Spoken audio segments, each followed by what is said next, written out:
Hey everybody and welcome. Josh Cantwell here with strategicrealestatecoach.com and welcome to the Real Estate Investing Made Easy podcast and YouTube video. Thank you all for joining me.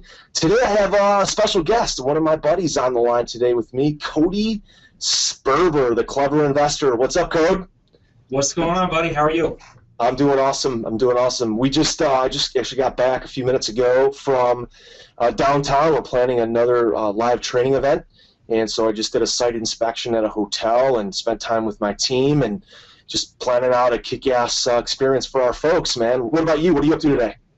Oh, man, I just got the day started, really. I have a pretty big remodel. We're doing an addition onto this little two-bedroom, one-bath house, turning it into a 3-2. So I was doing the typical meeting with the contractors, going through all of the permitting process right now. We're getting ready to add the addition, and just got the lady out, just closed on the house. So, off to the races now.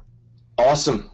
So, guys, what's awesome about Cody and one of the things we'll talk about today is he's in the Arizona market, which is a really hot market, and there's a lot of competition there.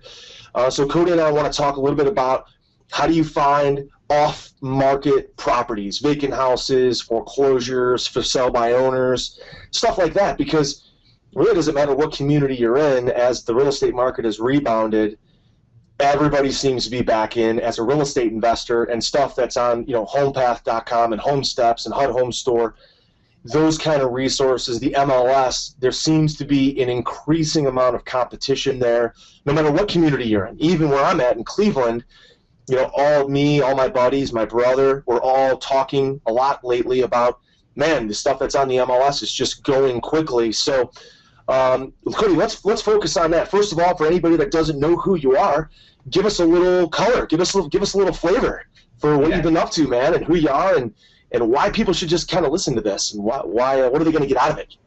Yeah. So, where do I start?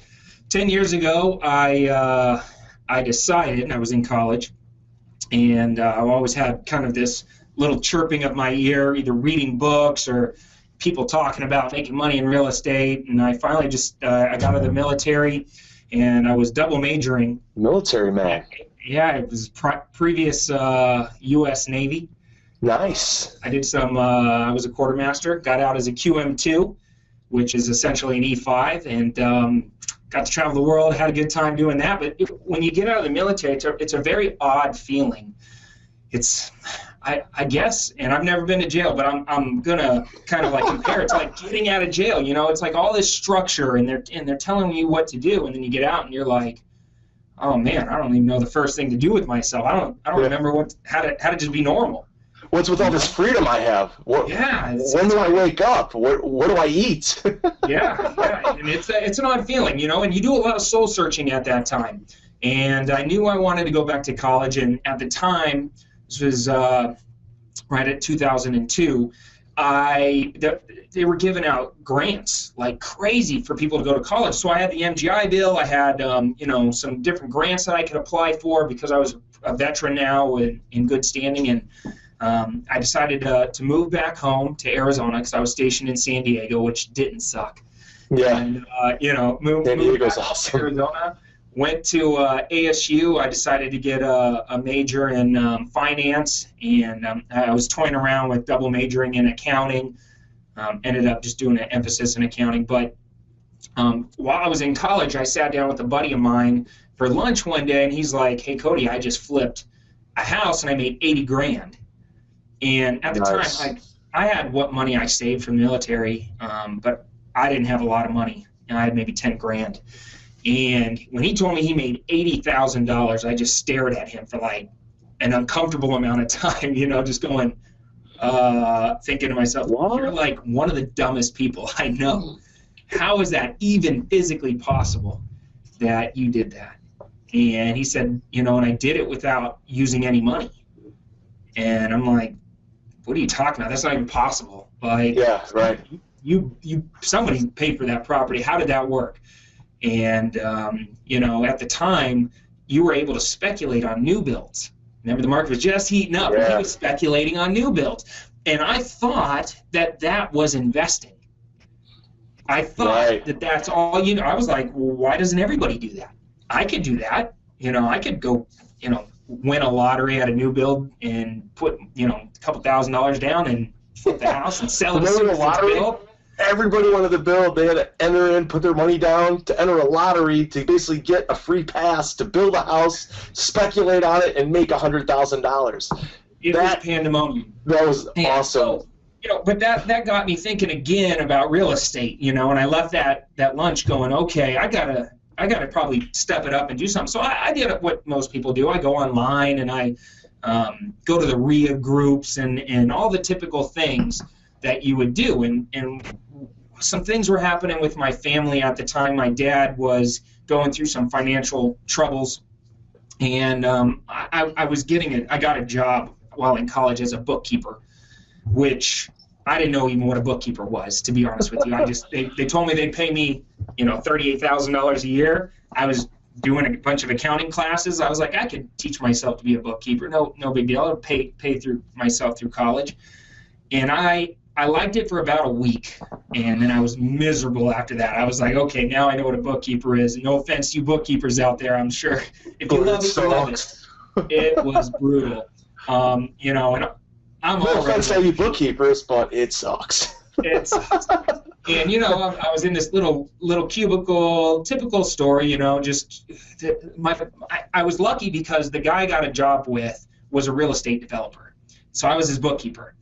And so I took the job because I was thinking to myself, well, I have this interest in real estate. Maybe I'll learn a thing or two from this guy. And at the time, he was, I call him a developer, but essentially what he did was buy historic houses in downtown Phoenix and then tear them to pieces, put a bunch of additions on them, because all the houses in Phoenix were built like in the 20s, 30s, and 40s. And he would rip them all to pieces and build additions to them and sell them for top dollar. And this guy's driving around $150,000 top-of-the-line AMG Mercedes. He's got a guy from Hong Kong. He would fly in once a month to make custom suits, like crazy stuff. And I'm his bookkeeper, and I'm looking at the money, right? Yeah. Every day I'm looking at the money, and I'm telling myself, something's not adding up here. This guy's making millions, and I'm barely making $3,000 a month as this guy's bookkeeper. And I felt like I was just as smart as him. I could do the same things as him, but I'm just watching the money coming in and out, in and out. Look, I want some of that. I'm gassing up, right? I'm just going, this is cool, and the market's hot. So I'm thinking, okay, so everybody's just kind of betting on real estate. I should be doing the same thing, and so I started to try to do this thing called wholesaling at the time, because I didn't have a lot of money and I really didn't know what wholesaling was. But I went to a RIA group and some guy told me what wholesaling was, and I was like, oh, that sounds like it's right up my alley. And essentially it's flipping the contract, right? You're not actually flipping houses, you're flipping paperwork. And I talked this guy, his name was Matt. I talked him into taking me to lunch one day, or I took him to lunch one day, and he literally mapped it out on a napkin. And he drew, on the napkin, here's you, and here's a house, and you're in the middle, and you go and you find these sellers that want to sell, and, put their house under contract, and then hold the contract above your head, and yell as loud as you can, who wants this for more money, than I have. Negotiated on the contract, and people would come out of the woodworks and buy your house, and you'd make a quick buck, and it was all legal, and you didn't need a real estate license, and you didn't need any money, and you didn't need very much training. You just need to know some basic processes of putting this thing together. And I went out there for about 3 or 4 months kind of doing this on the side, and I just couldn't get any traction. I couldn't find the deals. I really was scared to death of filling out the paperwork. I used to get this list of pre-foreclosure houses, and at the time, a lot of people were pre-foreclosure investing, and I read this book on, it was like how to invest in pre-foreclosures, and so I took the book, and I was like, okay, I'm gonna maybe that'll be a good lead source for my wholesale deals, and I went and knocked on a door, and I, first house on my list, and I knocked on the door, and on the door, there was all these like letters and things from other people who came to her house ahead of me, right? And they were called leave behinds, and they were just all over the doors. And I knock on the door, And she opens up and she looks at me, and I look like I'm 15 years old. And she still do, by the way. Well, I still, yeah. You know, I'm turning 36 this year, and thank God. I'm about to tell you a story because there's probably a lot of people that can relate to this. I almost quit that day. Oh, like I literally knocked on the door, and she looked at me, looked at my beat up old Nissan pickup truck, and looked back at me and said, "Hey kid, go get your dad and come back when you can actually help me." Oh boy! Stabbed me in the heart. Oh, I was mortified. She didn't even give me an opportunity to explain to her who I was or what my background was. It didn't matter to her. She had been bombarded by people all week long. The foreclosure date was just a few days away, and we were all saying the same things. And she just blew me out of the water. And I hung my head, and I walked back to my car, and I sat in it in the front of her house for like 15 minutes. I couldn't even get the courage to leave. And all my self-limiting beliefs, everything, that story that I kept telling myself over and over, nobody's going to take you seriously, you don't know what you're doing, you're young looking, why would anybody trust that you can pay cash for their house? Because that was the pitch, right? And I left, and I was just devastated. And thank God that I had a couple supportive people in my life that, you know, kind of wrapped their arms around me at that moment and said, you know what, if this is really your dream, you know, you just got to kind of own what you are and don't try to be something you're not, and you have to get back out there and knock on another door. Yeah. And even though I was mortified to do it, I was getting some encouragement from my girlfriend, who's now my wife. And, you know, she was really saying that she believed in me, which, you know, if you have a significant other that is with you, it's going to make your journey a lot better. If they're totally against you, there's a grind there. It's an internal struggle. And, you know, for about a week, I was mortified. I wouldn't get back out there. And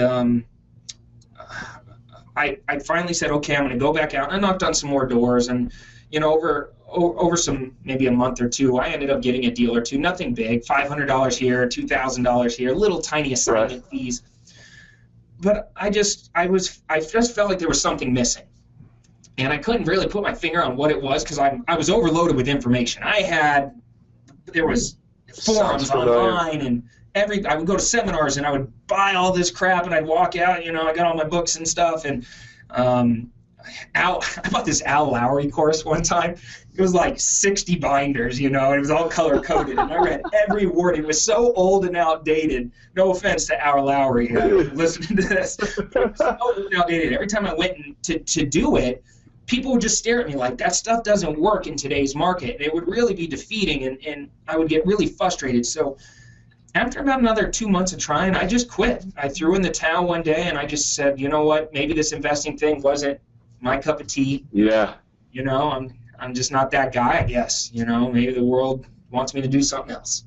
So what was the turning point, man? When did you start to see some real traction? What was the next step?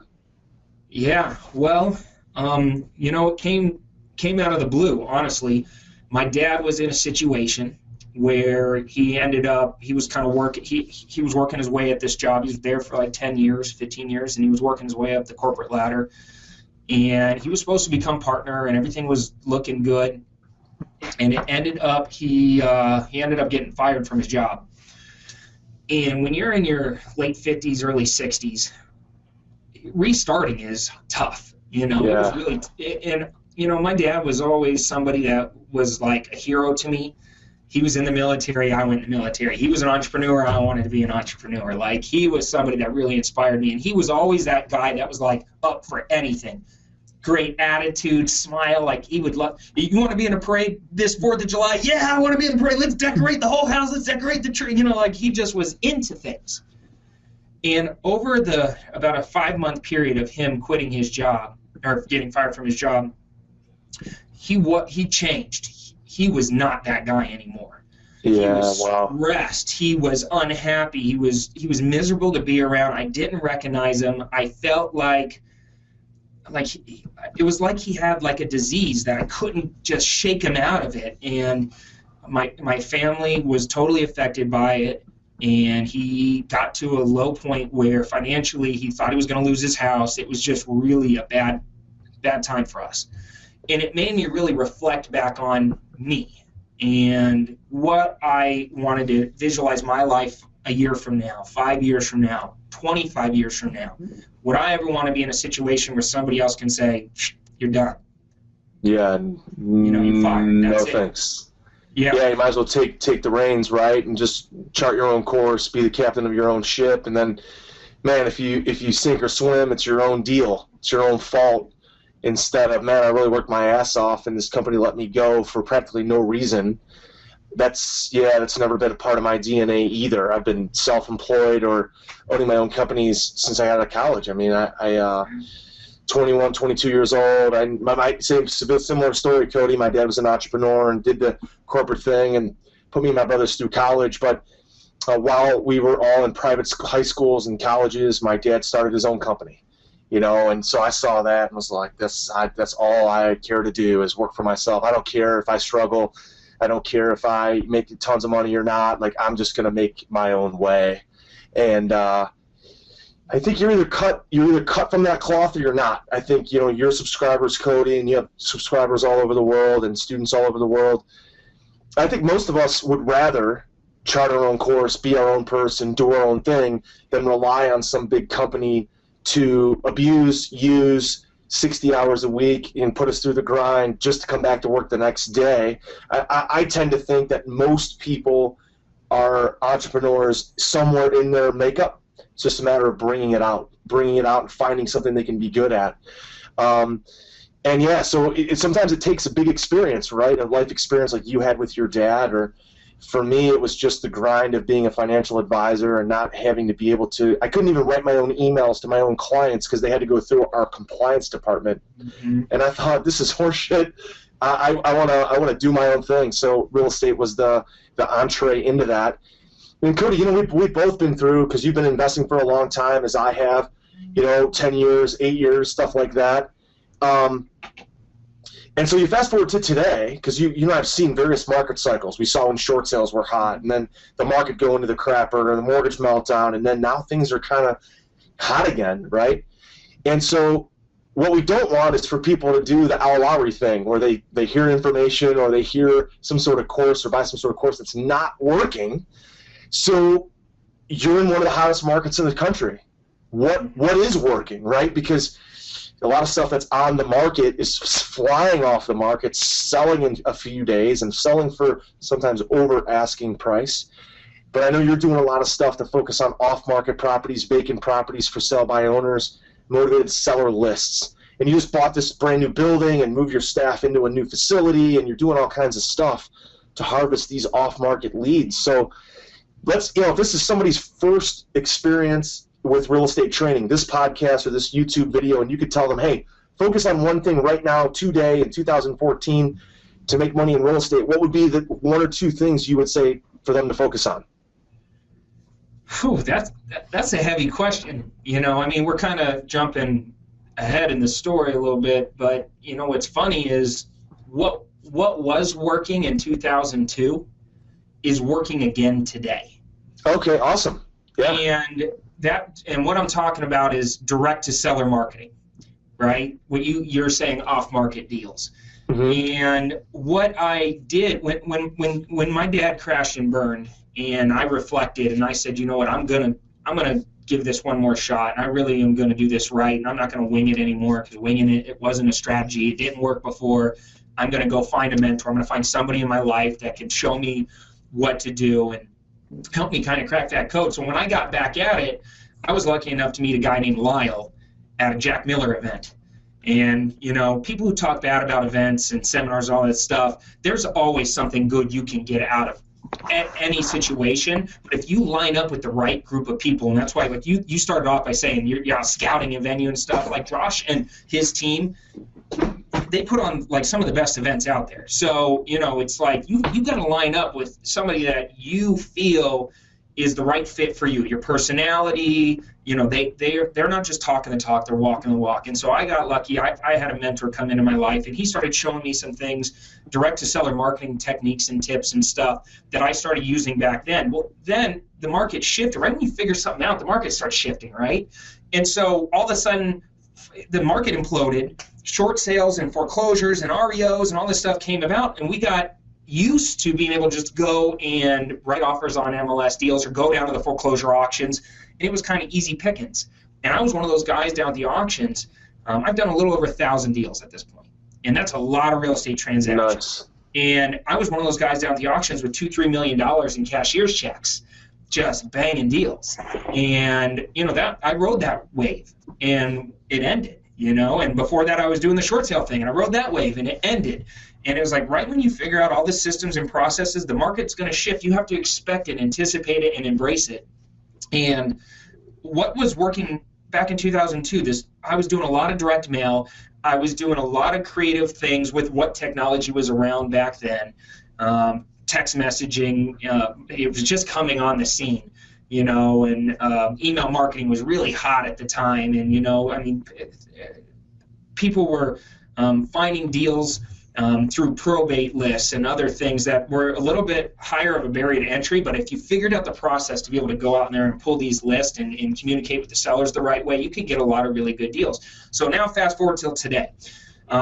My world has changed. I don't have to do as many deals as I used to do. I used to wholesale 20 to 35 houses a month. Now I get to pick and choose. My motto is starting to become fewer, bigger, better deals. And so I love quirky deals right now. Arizona is a really tough market. By tough, I mean there's a lot of competition, and sellers are educated. They're prepared and expecting you to pay a higher amount, right? Because they're reading the headlines in the newspapers, and they're getting 20, 30, 40 postcards. Half of it's my fault because I've educated half of Arizona on how to kick my own ass at this business. Yeah. So one thing that I will say that I did is I radically shifted my strategy. I'm no longer lazy wholesaler, which I loved being lazy wholesaler. Now I'm prepared, confident, and credible wholesaler. And what I mean by that is when I show up, I have a logo on my polo shirt that says Cody Buys Houses, and all my people that are acquisition specialists, they all wear the same polo shirt, khaki pants, and we try to dress in like a uniform, like almost like a franchise type mentality. We all look the same. We show up, we have our iPad. On our iPad is our in-home seller presentation. It's about 25 slides, explains who we are, what we do, when we do it, benefits to the seller, options for the seller, video testimonials, written testimonials. Like, we really show up and explain why we're more credible than our competition. Sure. On top of that, we have things that we give the seller, leave behinds. We come prepared now.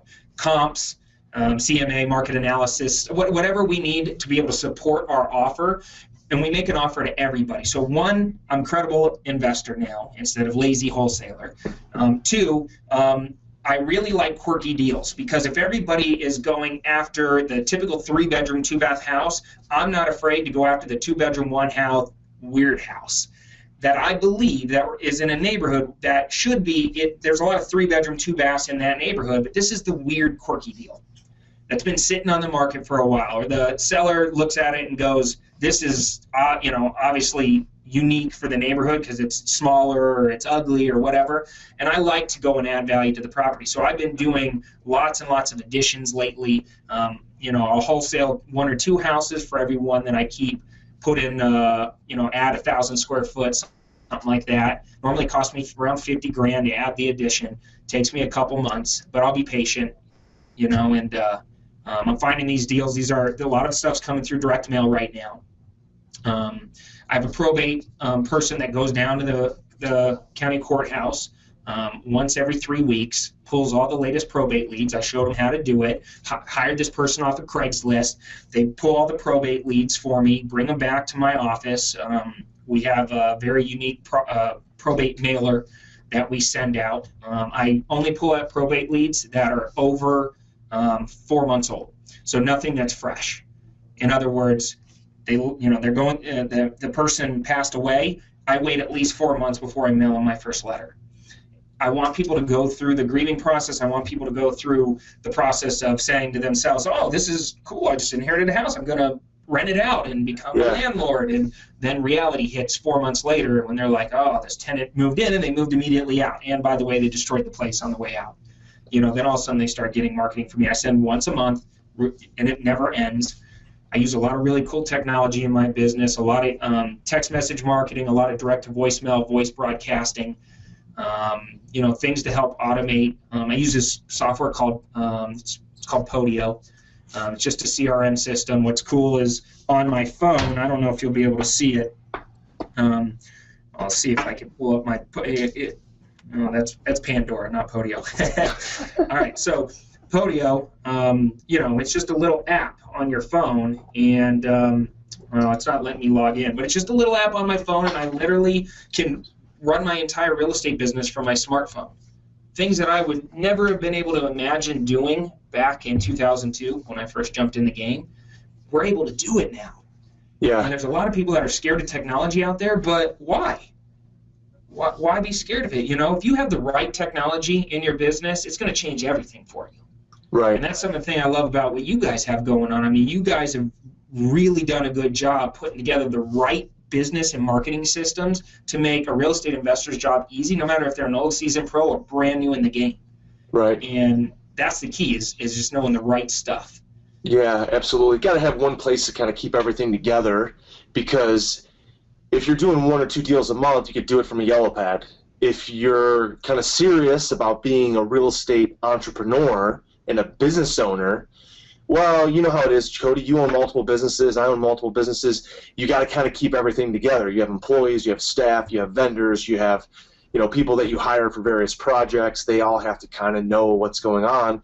So we use CRM solutions for everything. We use project management solutions for everything. We use scheduling solutions for everything, because the only way you are able to leverage yourself, Cody, you being the CEO of all these companies and me doing the same, is to allow and empower and equip other people to be able to do a fraction of what's in your mind as the owner.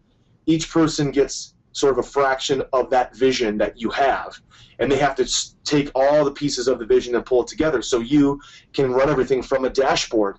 A good friend of mine and one of my business partners is a guy named Brian Stark, and he was one time, he told me a story, he was sitting in a loge at in a Cleveland Indians game watching baseball, and he was sitting with a guy named Milton Maltz. Milton Maltz owned Mallwright Communications, and at one time, there's guidelines, there's FCC guidelines that one entity or one person can only own a maximum amount of radio and TV stations. There's a limit. There's a federal limit. Well, Milton Maltz owned whatever the federal limit was of TV stations and radio. And he said to Brian, Brian, unfortunately, if you want to become massively successful and wealthy, you're going to have to do it based off of the hard work of a lot of other people. And he said it in such a way that he was almost apologetic for it, but knew that that was the process of becoming super successful. Unfortunately, to be super wealthy and super successful, you have to do it off of the hard work of a lot of other folks. Well, the truth is, most people, Cody, as you know, don't have the ability to accept risk. They don't have the ability to coordinate lots of other folks. They don't have the ability or the want to own big businesses, and they're willing to be a piece of the puzzle, but not coordinate the whole puzzle, right?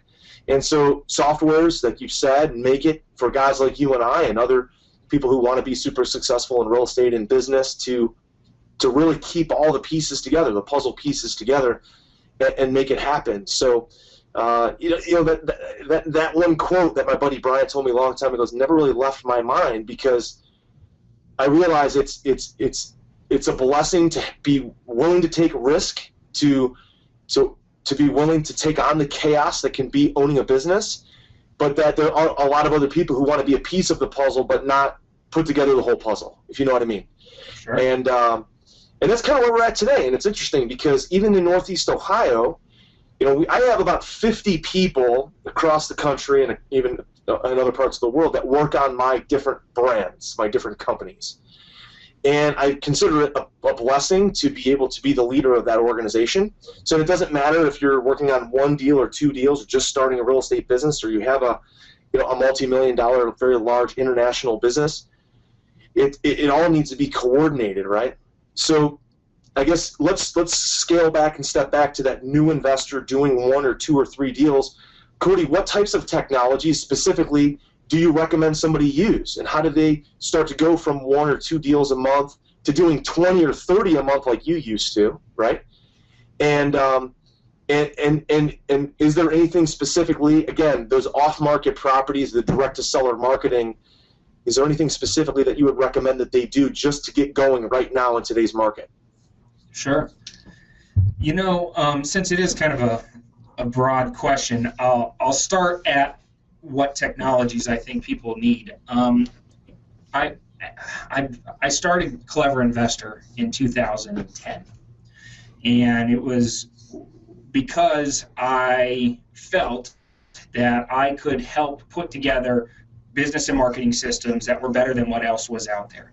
And that was because I was frustrated with what I was using out there. It was slow and outdated, and I feel like people get focused in on technology and do one of two things. Either they get scared to death of it and they don't want to use it because it is complicated and feels a little overwhelming, or they get focused in on the wrong technologies. To do this business when you're first starting out, you should never let one thing slow you down, even if it's technology. Like you said, you could do a deal on a legal pad. I mean, you don't need a lot of stuff to get started. You don't have a lot of money right now. Don't let that hold you back. Jump right in and just, do things like drive for dollars, and that's just simply driving around looking for houses that are out of the ordinary, overgrown lawns, lots of yellow phone books on the front, doorstep. Get out of the car, talk to the neighbors, knock on the door of the house, find out if anybody's there. If it's vacant, talk to the neighbors, find out if they know anybody and contact information of the person that used to live there. People do credit, a lot of students of mine that don't have a lot of money, we give them a very specific process to market themselves on Craigslist. Craigslist still has a lot of deals on it. Yeah. What's an awesome one? What's an awesome one is all of the for rents in Craigslist, because it's only marketed for rent if it's vacant. Yeah. And there's another, let me see, what's the name of this website? There's a website that, socialserve.com. Socialserve.com is basically a website that all the Section 8 landlords post their properties on all across the country. And you can go to socialserve.com and look up the available properties from these landlords that have Section 8 available properties. And what's cool is it puts the phone number of the landlord right on there, and it says, call Bob if you want to rent out Bob's house.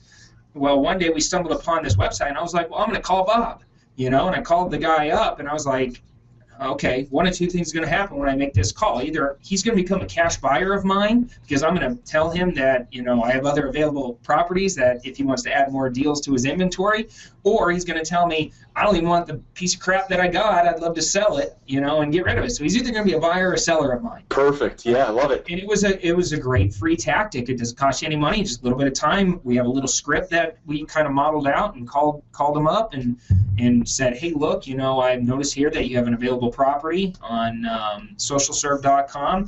I'm a local investor in the area that, specializes in hunting down good deals. I happen to have a couple I'd love to show you. Are you interested in adding any money-making opportunities to your portfolio? And they would say, well, one of the two things. Yeah, I'd love to network with you. Send me what you got, or I don't even want the one that I got. Make me an offer on that. Come and look at it and buy it. I love it. Yeah, so, and that's same with Craigslist. Same with Craigslist. You bet all the for rents on Craigslist, same deal.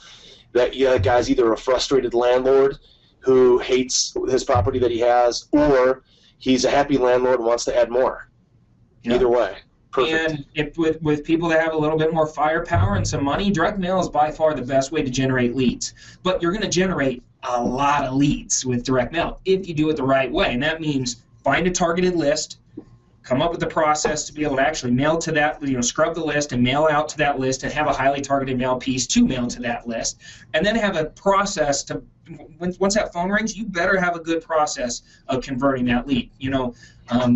Lead generation is actually fairly easy. Every day when people ask me, what do you do for a living? Most times I say I'm a marketer. That's what I do. I market my businesses, and I never stop. I'm relentless at marketing. But I'm also really good at the conversion side of things. If you don't understand the psychological process that a seller has to go through before they feel comfortable enough with you to say yes, then you're going to have a bigger challenge getting a deal than say me, who knows all the tips and tricks to be able to go out there and build rapport and get a seller to say yes to me. And it's not by accident. It's not just through sheer personality. There's a strategy behind it. All the way from like technology like a Podio. What I love about Podio, it's free. It's a free CRM. So, between if you want to stay organized for free, have Podio. Where it does cost money or could cost money is the fact that there are guys like me that have set Podio up and built out Podio in a way that is perfect for wholesalers and rehabbers. So, So you've customized that to use in your own business? Yeah, that's awesome. Yeah, and we've integrated with a piece of technology we call the M5. And what I love about the M5 is we were the first to market with this kind of technology. And essentially what the M5 does is it builds all your websites for you. All your squeeze pages, all your buyer and seller websites, your private lender websites, your rent-to-own websites, every kind of website imaginable. It builds the sites for you in the real estate business. And we have the ability, or people have the ability to either build their own sites or use one of our pre-built pages. And then it funnels any leads that you get through those websites into an email marketer, a text message marketer, and a direct-to-voicemail marketer. And what's cool about this new technology that's out there called like direct-to-voicemail, if I'm a wholesaler and let's say I get a hot deal under contract, instead of personally texting everybody or emailing everybody or even picking up the phone and calling all these sellers, all these cash buyers, I can literally just call in a phone number and say, hey, Cody here, I'm calling you first. I just want to let you know I got a smoking hot deal under contract. You're my guy. Call me back right away if this interests you. If I don't hear back from you in, say, 10 minutes, I'm going to move on to the next person. So hurry up and call me. This deal won't last long. Then I hit send, and it blasts that voicemail message out to all my cash buyers. So let's say I have 300 cash buyers.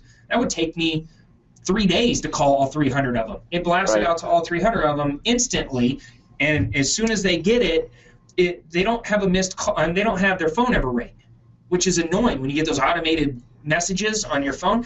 But their phone, it just goes beep, beep, beep, like they missed a call. And they look and they go, oh, I missed a call from Cody. I didn't even know. And they listen to the voicemail and they hear it. And they're like, oh, Cody's got a deal. I better call him. So the M5 automated marketing system, I built this thing from the ground up. We wrote all the emails, all the text messages for the people using it. So you don't need to know anything about technology. You don't need to know anything about programming or graphic design or coding or none of that stuff. Creating videos, creating ebook giveaways, none of that stuff. We just created all the high-converting websites and squeeze pages for them, and it starts funneling those leads into their lists. Along with that, we decided that, you know what, okay, so we got this great technology that people need to have in their business to make their lives a lot simpler and automated, but how do we generate more leads, and how do I do that process of what are the scripts and what do I need to say? As soon as that lead calls me or emails me or texts me, what do I got to do? All those little steps involved to be able to convert that to an actual deal and actually make money. And so we created this system we call the Fast Track Profit System. And the Fast Track, a lot of training out there, at least in my opinion, can get boring. Let's say you have 20 videos to watch, and it's a guy on a PowerPoint for 20 hours, one video, 1 hour per video. After a while, your eyes are crisscrossing, you're zoning out, you're like, okay, this is kind of boring. Yeah, I'm falling asleep. And so we just decided, let's make training fun. Yeah, let's make it fun. So let's blow some crap up, and let's, have a plot line, and let's hire some Hollywood-type guys and write some scripts and just do some nutty stuff. But let's deliver core training in a fun and exciting, unique way. And so when we sat down to build out the Fast Track, that was our mission. And it probably took us 7 months to build this training. And I held nothing back. I just put it, my heart and soul, my whole team, everybody was into this training. So we show you everything from setting up your business the right way to generating leads to conversion, the scripts that I use, the marketing pieces that I use, my in-home seller presentation that I was talking about that I show up with my iPad, every single thing that I use in my business to make millions and millions of dollars, I have inside this Fast Track Profit System course. And we've decided to pair the two together because they're a perfect fit. It's like an Oreo, you know. It's like everybody wants the two pieces of the Oreo. Like peanut butter and jelly. Outside, but not the inside. You wouldn't love the Oreo as much, you know. And it just came together perfectly, and I don't know. It's changed a lot of people's lives. Yeah, and we love it. It's awesome, Cody. I mean, guys, Cody and I have known each other probably 6 years or something like that. Probably 2008. I don't know. So that's the thing, right? So is getting these properties that are off market or direct seller, having a CRM solution and a technology that will help you process this and training to help you do it. So guys, listen, I highly recommend you look up Cody. You find out more about him. Check out his YouTube channel. Check out his business. One of his websites, codysperber.com. You can check out his Fast Track Profit System at srecprofits.com, like Strategic Real Estate Coach, which is my company. srecprofits.com. You can check that out. And Cody put together a free webinar, a free web presentation to walk you through exactly how to find off-market properties and probates and sellers, what kind of marketing to send to these people, how to convert them from a call-in and a phone call to an appointment, how to convert them from an appointment to a contract, how to flip that contract for quick profits, or how to keep those contracts for big rehabs. You guys know that I like to do the big profit deals. The fewer, bigger, better. We like that. We like doing less deals that are bigger profit deals, the big 40K flip deals. So you can pair off and say, okay, I'm going to keep this one, and I'm going to make some improvements to it, and I'm going to flip it for 30, 40, 50K or more. Or I can wholesale it for quick cash if I don't need any more in my my big profit portfolio. So, Cody, I definitely recommend that people check that out. Check out that free web presentation, srecprofits.com. And so, Cody, if people want to get any more information about you or your websites or just connect with you or contact your office, where do you kind of recommend that they go? Oh, geez. Probably, I have a website, like you said, codysperber.com. My educational business is called Clever Investor, and we have a website, cleverinvestor.com, lots of free resources and a really cool blog that we have on there. And like you said, my YouTube channel is just youtube.com/cleverinvestor. Put a lot of great video content out there. I really believe that, like you, I've seen your YouTube channel. It's out of control good. And there's not a lot of people in our space that have like really good content, and I come from the same school of thought as you. I'm just going to put it all out there, and people will gravitate towards me that are attracted to that kind of stuff and that really appreciate all the hard work that of all the training and the free stuff that we give them. So you can check me out there. And you know what, I just want to say to anybody listening to this, you guys are very, very, very lucky to have found Josh, because his stuff is the bomb. And there's not too many people out there. There's probably like 4 people in our industry that I have a lot of respect for, and Josh is one of them. Dude, keep up what you're doing. Thanks, bro. Appreciate that. Your story is so inspiring, coming back from the cancer and all the charitable work you do with the cancer organizations and everything. It's really inspiring to guys like me. I do believe that there are certain types of personalities that do real estate. There are, the achievers, high achiever type of people. There are emulators, people who want to be like high achievers that are maybe the new people just getting in and they're trying to become achievers. And then there's the people that are above achievers, in my opinion. Those are the people that really understand how to give back. Those are the people that know that there's a bigger thing than just making money and themselves and all that. And the way you affect people and the way you give back to the world is definitely really, really cool to watch. So awesome, man. I really appreciate that, Cody. So guys, listen, Cody, awesome. Thanks a lot for joining us today, man. Real Estate Investing Made Easy podcast and YouTube video. Highly recommend all Cody's stuff, guys. The software is awesome. All the technology tools are great. Check it out, srecprofits.com. Cody, man, thanks for joining us. Really appreciate you being here today. Thanks, buddy. See you guys. All right. Sounds good, man. Talk to you soon.